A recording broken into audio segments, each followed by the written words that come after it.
Feliz 2023, gracias por estar en Sin embargo al aire, que sea un buen año para todos, que haya mucha salud principalmente y pues bueno, lo demás nos lo vamos acercando entre todos. Esta es mi primera columna justamente de este 2023, mi primer texto, y se llama La Escuela 2006 y dice lo siguiente. Cuando se construía el segundo piso en la Ciudad de México, una familia de amigos que vivía cerca de uno de los muchos kilómetros impactados por la obra, era mi garganta profunda en la zona y yo su paño de lágrimas. Cuánto dolor había en esa familia, cuánta decepción sobre todo. Mis amigos me insistían en cada llamada en que habían votado por López, entre comillas, y que estaban arrepentidos. Yo los escuchaba sin decir mucho, porque alguien sometido a tanto dolor y decepción es altamente sensible a cualquiera que les contradiga. El argumento de mis amigos era tremendo. Los segundos pisos iban a generar más vendedores ambulantes, los favoritos de López. ¿Por qué? ¿Cómo? Ah, insensato de mí. Esa era la segunda parte del plan de los segundos pisos, antes de que, claro, colapsaran. Se venía una verdadera desgracia para la ciudad, pues. Lo recuerdo ahora que escucho los argumentos contra la obra pública de este sexenio. Mis amigos nunca votaron por López, entre comillas, por supuesto, y si hoy les quitan los segundos pisos, se suicidarían en colectivo. Pero en ese entonces, los panistas, sobre todo ellos, recurrían a cualquier argumento para irse contra el jefe de gobierno y las versiones de Lili Telles, Mariana Gómez del Campo o Gabriel Cuadri de ese momento hacían conferencias, alborotaban a los vecinos, difundían información falsa y prometían, como lo hacen hoy, que no iba a quedar piedra sobre piedra de esa obra una vez que recuperaran la ciudad. Había enojo, por supuesto, pero no solo eso. Todas las campañas de odio venían, y vienen ahora mismo, del deseo insano de recuperar el poder. El problema es cuando ese deseo se vuelve obsesión, porque entonces es capaz de todo. La obsesión por el poder lleva casi siempre a la mentira. No tiene miedo al juicio de las palabras y mucho menos al juicio del tiempo. La obsesión vive para el momento y ya. Con este capricho del Tren Maya van incluso a cambiar el azul turquesa del mar. Fíjense nada más, digamos, lo letal, lo dañino que puede ser un gobierno ignorante y un gobierno populista como este, decía Kenia López Rabadán apenas en marzo del 2022. Y no importaba el tamaño de la mentira o lo ridículo que sonara. No importara que poco después esa misma frase pudiera ser desmentida o pudiera caerse de manera tan contundente como se caería en los segundos pisos, según la versión de sí mismos hace poco más de 10 años. Pero lo que más destaca sobre ella y de otros como ella, y agrego aquí a Javier Lozano Alarcón, entre muchos otros, es que no tienen un impedimento moral para mentir. Y eso se trae consigo o no se trae. Cambian los rostros, cambian las personas, y desde antes como ahora, los panistas, sobre todo esta generación de ellos, se descolocan cuando se trata de López Obrador. No tienen impedimentos morales o éticos para mentir sistemáticamente cuando se trata de dañar al movimiento que encabeza el izquierdista. Y es algo que vale la pena revisar, porque si hay nuevas generaciones de ellos mintiendo como método, es porque fueron educados así en algún punto de sus carreras. Y yo creo que viene de la elección del 2006, cuando se recurrió al envilecimiento y a la mentira como una estrategia en la campaña por asegurarse el poder, sin miedo al juicio de las palabras y mucho menos al juicio del tiempo.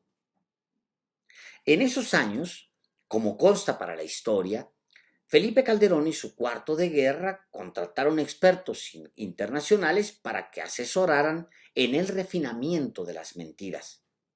Y luego, apoyados en intelectuales, académicos, periodistas y medios con enorme peso en la sociedad mexicana, magnificaron los argumentos falaces para construir una tormenta perfecta sobre la cabeza de López Obrador. El tiempo sería suficiente para desmentirlos, pero eso no importó. Entonces, su argumento era que si el movimiento de izquierda ganaba, vendrían devaluaciones, más endeudamiento y perderíamos todos nuestro patrimonio. Algo que 4 años después es posible decir que simplemente no sucedió. La generación de panistas que en 2006 recurrió a la mentira como herramienta de campaña no tenía un impedimento moral o ético para hacerlo. Solo así se entiende lo que vino. Fueron baldes y baldes de mentiras de un lado y del otro, y cuando el equipo de López Obrador intentaba reaccionar, ya venía una nueva ronda de baldes cayendo sobre él. No había manera de contener aquello.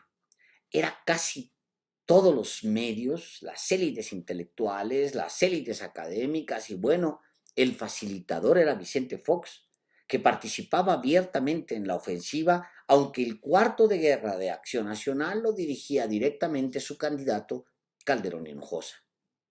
Una tesis ganadora sería la que pudiera detallar los artilugios de aquella guerra sucia, ahora que las tesis están de moda, pero advierto a cualquiera que busque hacerlo que batallará para recuperar todo.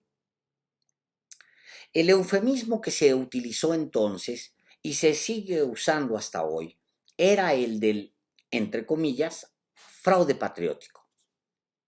La obsesión por el poder llevó a una campaña de mentiras que pudo engañar a millones, pero se justificó diciendo que se, entre comillas, salvaba a la patria de su propia destrucción. Pero, para su desgracia, el eufemismo mentiroso se instaló a futuro. Una vez justificada la mentira como un apoyo legítimo para tomar el poder, se socializó en el panismo hasta convertirse en una práctica aceptada y promovida. A nadie entre ellos le importa, por ejemplo, que uno de sus principales activistas en campo, Javier Lozano, lleve años mintiendo y ofendiendo. Todo lo contrario. La derecha suele premiar las ofensas y mentiras del exsecretario del Trabajo con retweets. La escuela de pensamiento del 2006 había justificado a Lozano y a todos los que son como él. ¿Por qué habrían de rechazarlo? Ni siquiera existe, se entiende, la necesidad de refrendarlo. De hecho, Lozano puede ser considerado un gran panista o un panista condecorado porque representa justamente los valores que se promueven desde 2006. Algunos parecieron asombrados cuando Gabriel Cuadri entró por la puerta grande del PAN.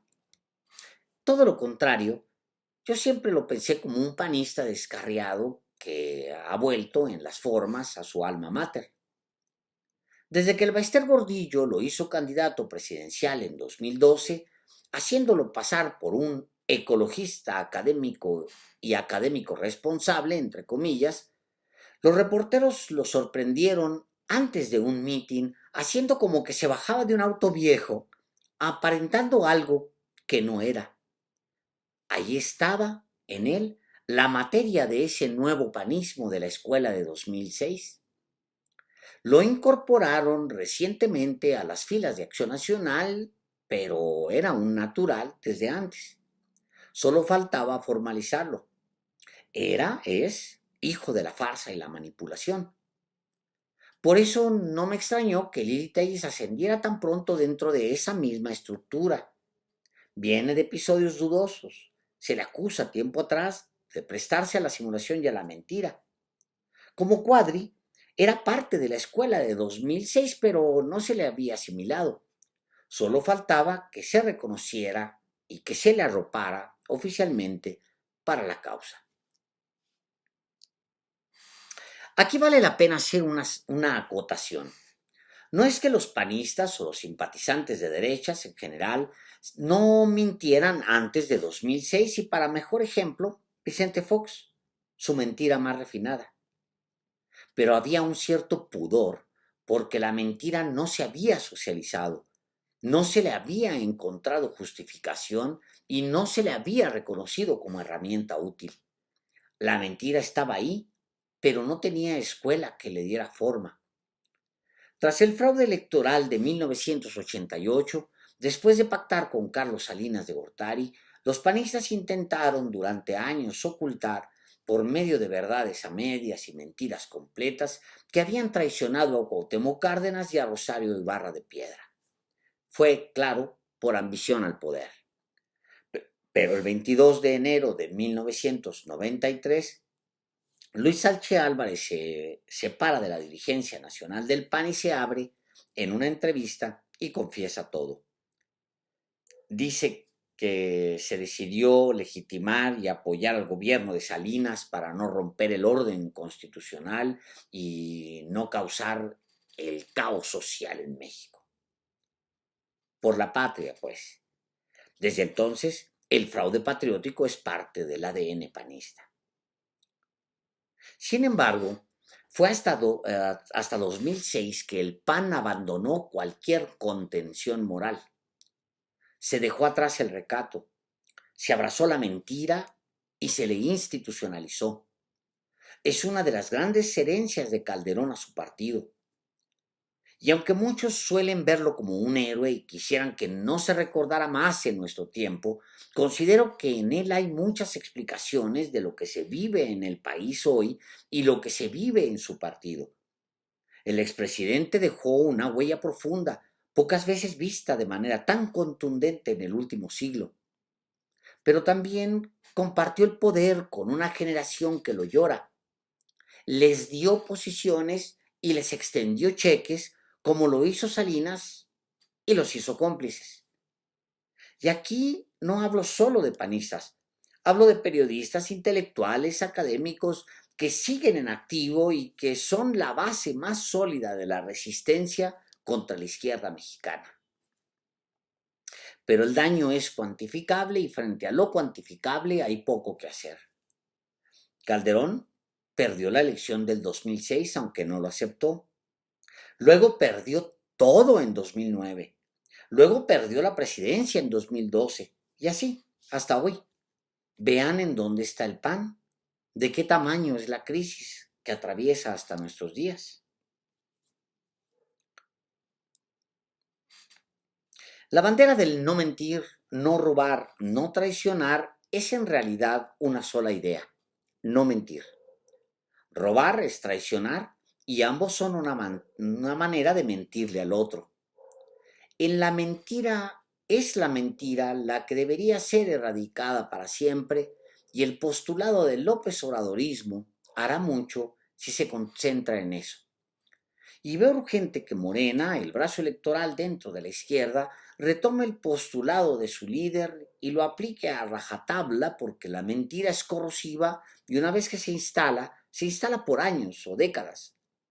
Es como echar un balde de aceite al bulto de la ropa y tratar de quitárselo a cubetazos de agua. No se puede. Para cubrir una mentira se necesitan 10 baldes de mentiras. Y para cubrir 10 baldes de mentiras se requieren camiones llenos de mentiras.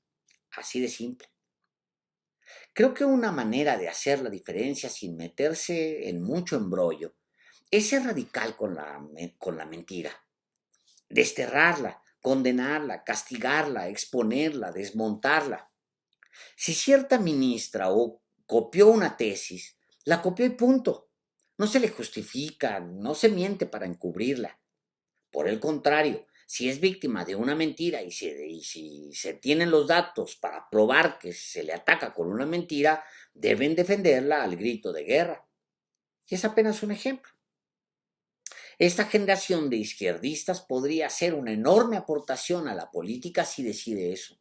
declararle la guerra a las mentiras, hacerles la guerra sin simulaciones, tatuar a los más jóvenes el no mentir en la frente y llenar sus baldes con verdades cristalinas, porque es en la verdad donde se abriga la esperanza.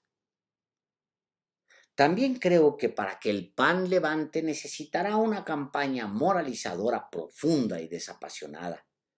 Si Jorge Romero Herrera es el líder de una mafia de defraudadores, debe ser reconocido como tal y ser expulsado. El PAN debe dejar atrás la escuela del 2006 ahora mismo, o el daño se extenderá a más generaciones de panistas. Hoy, a un militante de ese partido le parece normal marchar junto a Elbester Gordillo o Roberto Madrazo, dos defraudadores que el mismo PAN, para empezar, Santiago Krill denunció en su momento. Marchar, además, por una mentira, que se iba a destruir al INE. Por eso, hoy, a un panista le parece normal que Jesús Zambrano se vulgarice a sí mismo y compare un pleito de banqueta con el halconazo, la matanza del jueves de Corpus en México. Imagínese. O acepta, con tal de tiznar a otro, que Beatriz Paredes diga, sin rubor, que miles de venezolanos aterrizan todos los días en el AIFA. Al panista ya no le parece anormal que se mienta para acceder al poder. La mentira es premiada, retuiteada, compartida, difundida y abrazada. Pero la mentira engendra más mentiras y deben entenderlo si todavía hay entre ellos quien escuche. Los mentirosos se rodean de más mentirosos y es la única manera en la que es posible normalizar que Marco Cortés y Alejandro Alito Moreno Cárdenas militen en las mismas causas. No mentir y no robar y no traicionar es un postulado enorme. Y mentir es, además, uno de los pecados capitales, pero también una tentación enorme. La izquierda debe ver hacia la escuela de 2006 y no solo para reclamar el daño que le hizo, sino para aprender de ella. La mentira es la enfermedad de nuestros días. Mantenerla a raya antes de que se vuelva pandemia es un reto enorme. No es fácil luchar contra la mentira, pero es de esas batallas que magnifican, que dan fruto hoy y dan carretadas de frutos mañana. Me suena, por ejemplo, a un buen propósito para el 2023. Bienvenidos sean los retos y bienvenido sea 2023. Muchas gracias.